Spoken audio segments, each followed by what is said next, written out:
We hold these truths to be self-evident, that all are created equal,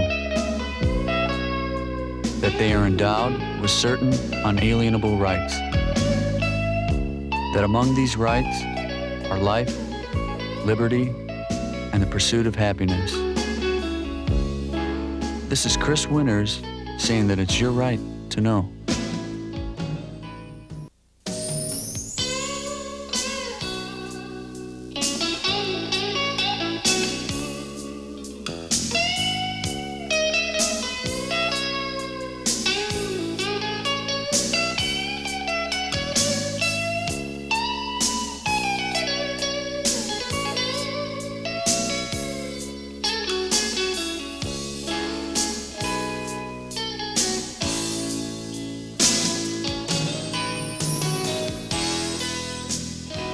We hold these truths to be self-evident, that all are created equal,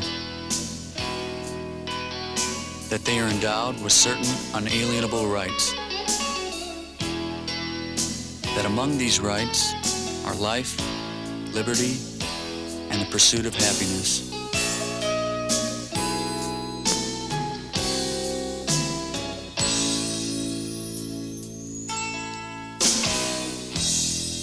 This is Chris Winters saying that it's your right to know.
An elementary school is a very special place. It's an opportunity to give children the step in the right direction.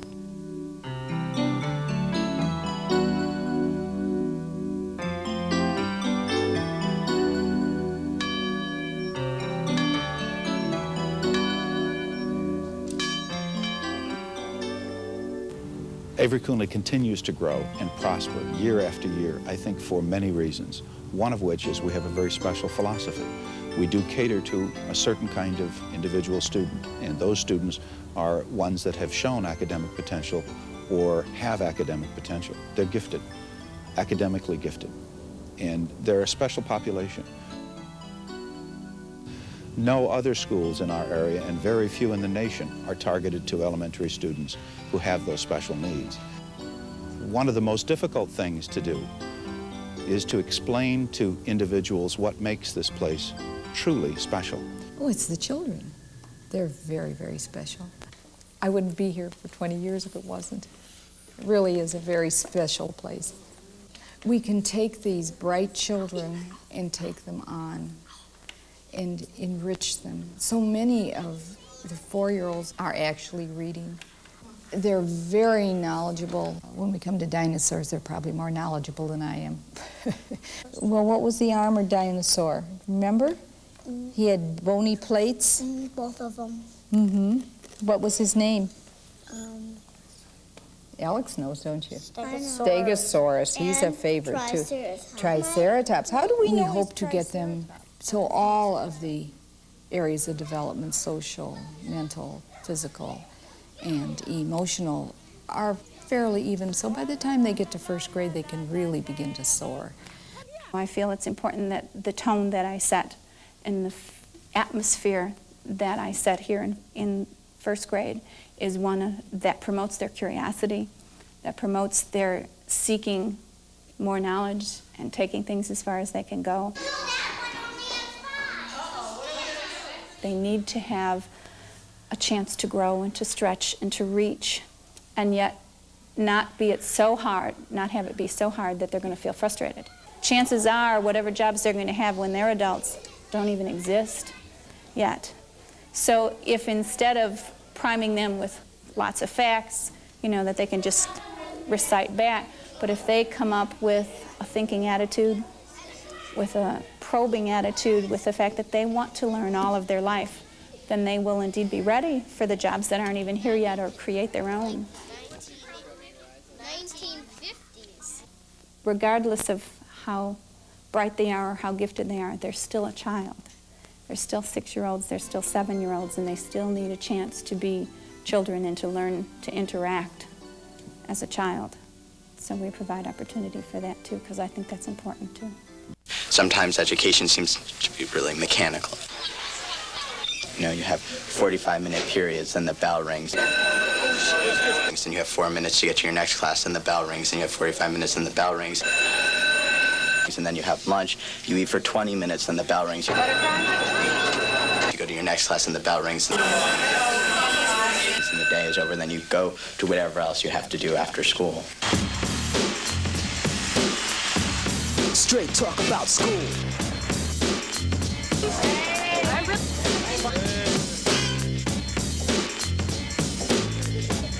Straight talk about school.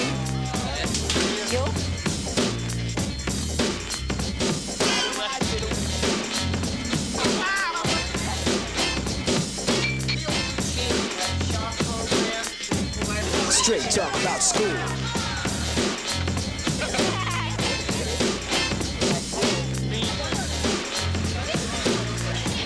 Straight talk about school. All right, you want the truth? The teachers are boring. They don't pay attention. Yes, they the do. classes are overcrowded. No, the they're books not. are terrible. There's a hoodlum over here causing trouble.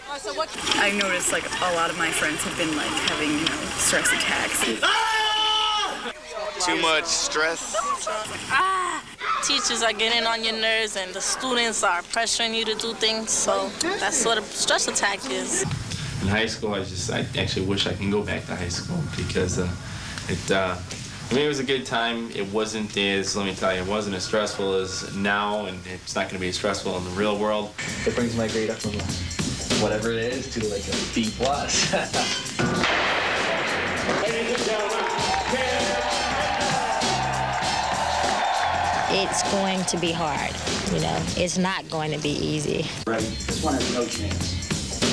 Nobody's ever going to do that. But you just have got to stick with it. Straight talk about school is number one to me. What it means to me is take school seriously. Well, school's tough. I mean, it is tough to get through, but it gets you where you want to go. What excites me in art is the unpredictable. It's where you reach a point in a piece of music where it takes off, it's divinely inspired, and it's going sailing off and taking you along on the edge of its wings. I really pictured it right from the beginning. It was just like a flash in my head. I remember I was on the train coming back from Pennsylvania. On the train this morning, I figured out all these notes of this opening, and I didn't have a keyboard with me. And an artist has to go beyond what's been done. I've always thought if I write a piece of music, it should be a gift to the listener.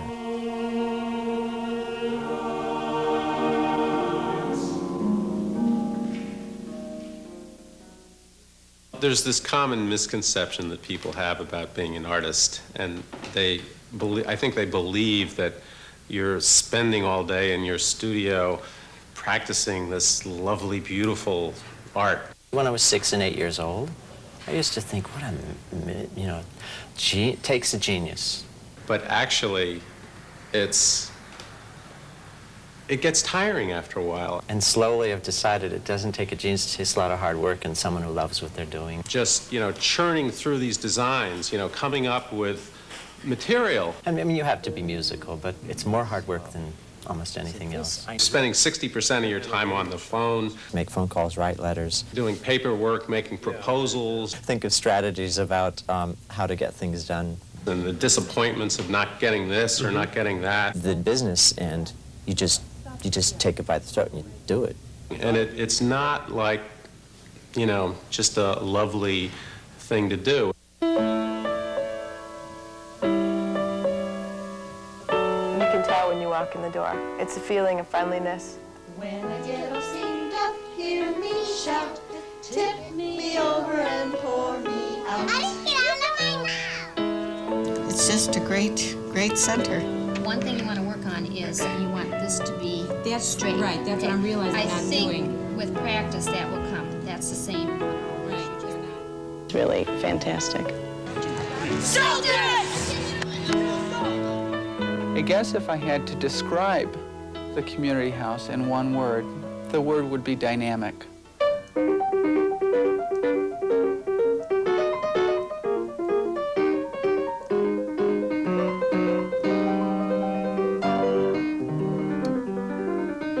We really provide a multitude of activities for any given family.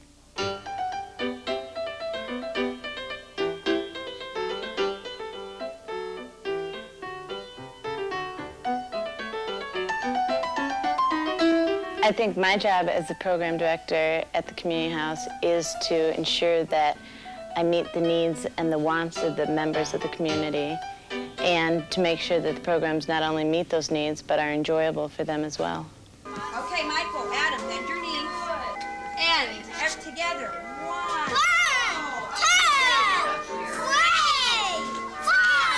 2, 3, up! Turn it! 1, 2, 3, woo!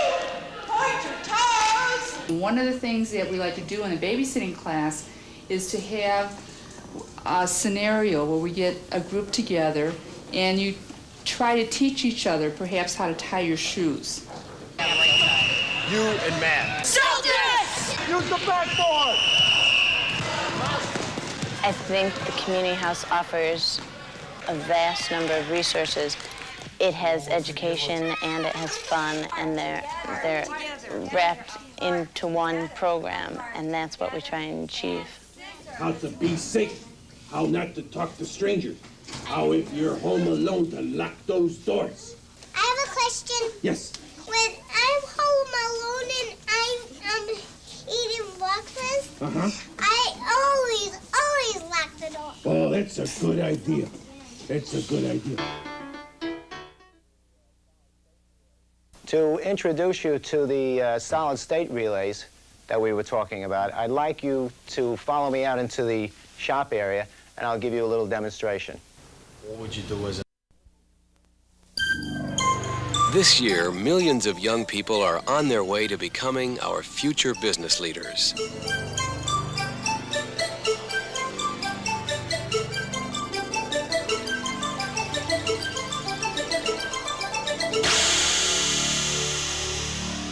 Maybe.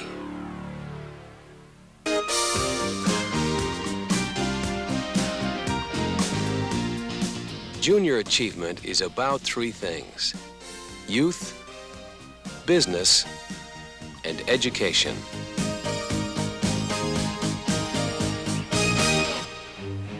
But what makes junior achievement work, and the magic of junior achievement, is being able to have the businessmen and women available to go into the classes, to go into the companies, and work with our students. Our ultimate goal is to get more people involved. I think we need adults to act as role models. I think everyone gets a good feeling when you can see that When you give so little, it means so much. Talented, very busy people are the kind of people we're looking for, because that's what we need to excite these young people.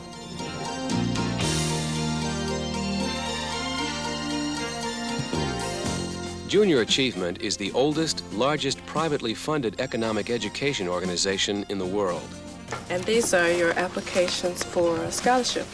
Through the active involvement of teachers and business professionals, JA fosters an understanding of private enterprise, its responsibilities, Okay, and tell her how many products we sold and how much money we have in the bank. and its rewards.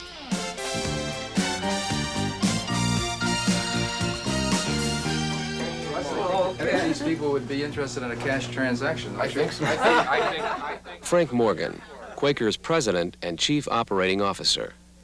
I believe that the corporations are going to have to take a much more active role in contributing to society. And one of the ways they can contribute, and Quaker is increasing its participation, is in the support of the educational systems in the communities in which we operate.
One word, huh? That's tough. Interactive. Togetherness. If hidden gem could be one word, we can just push them together a little bit. One word comes to mind: excellence. Diverse. I don't know if I want to say opportunity. Warm. I think our faculty are genuinely loving, caring people. Progressive. Progressive. That's the word. I could say in a few words. Accessible. Demanding? I think demanding. I would say multicultural, but then that leaves out the academics. Family-oriented. Multifaceted. It's an experience, it's educational. It provides you with so much, I don't think there is a one word. Wow, one word. There isn't one. I'm sorry, maybe I just ruined the interview.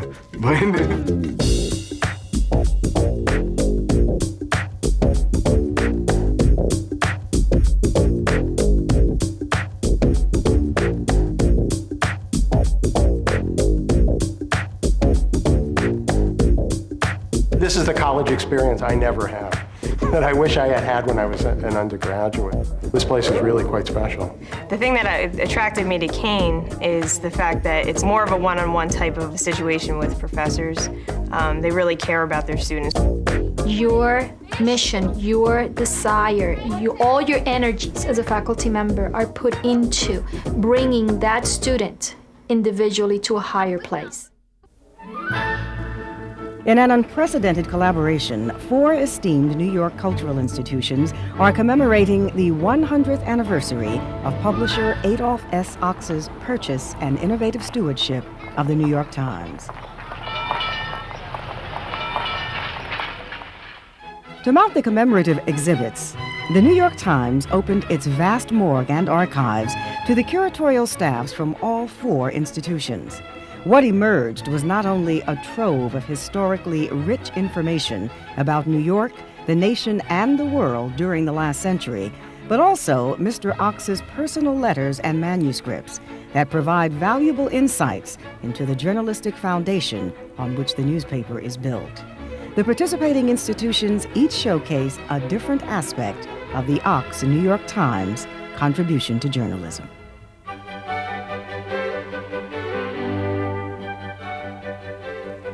The show at the Pierpont Morgan Library tells the behind-the-scenes story of the remaking of the Times under Mr. Ox. Original letters and documents offer an intimate look at the paper's early years as you stand in the very room that was Mr. Morgan's library. First objective of a corporation is to survive. What are the things that are valuable in the business, and then what are the pieces that need to be tweaked?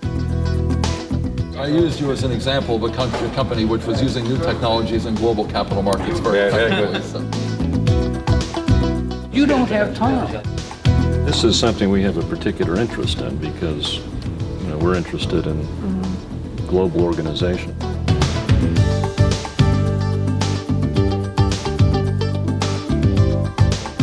Every year, thousands of executives from around the world and across all industries meet to exchange ideas and use conference board research to make major business decisions. The Conference Board is also the world's leader in delivering objective economic and management intelligence. There's two things that really distinguish us from the other business membership organizations. The first is we're not advocates. We don't lobby.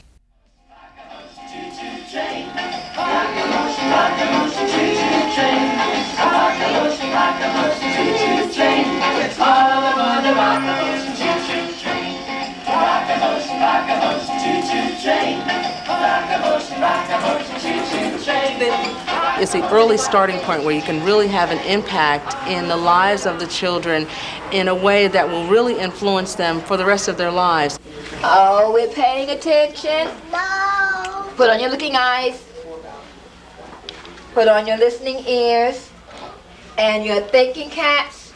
What I'm learning is that just the minimal time that I can give is important, and it's worth the while, and it's worth the effort, and the children are just, as you can see, they're just wonderful, and they're entitled to anything and everything we can give them.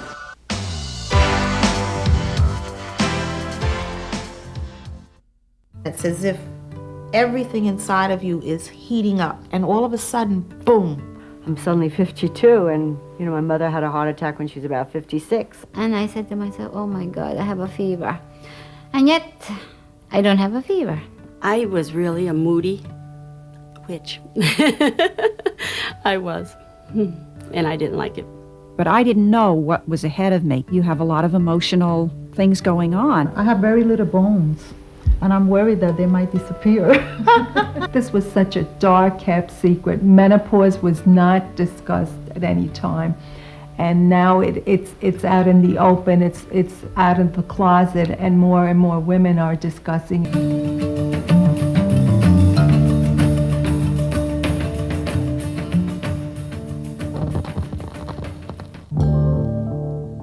There's certain times in your life when momentous things happen. And one of those things is women approaching menopause and what happens to them and how frightening that can be.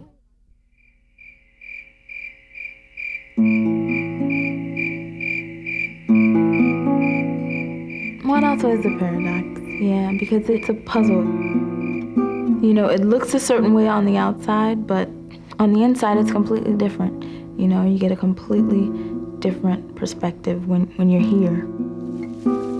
It's a little city in the country. It's a little city in the country.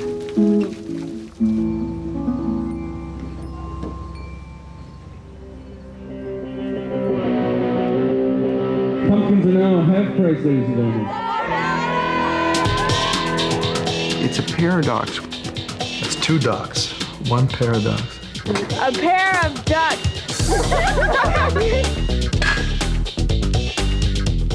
I would definitely agree. We are like a little think tank in the middle of a big open space. There is a sense of community here, within which the individual is important.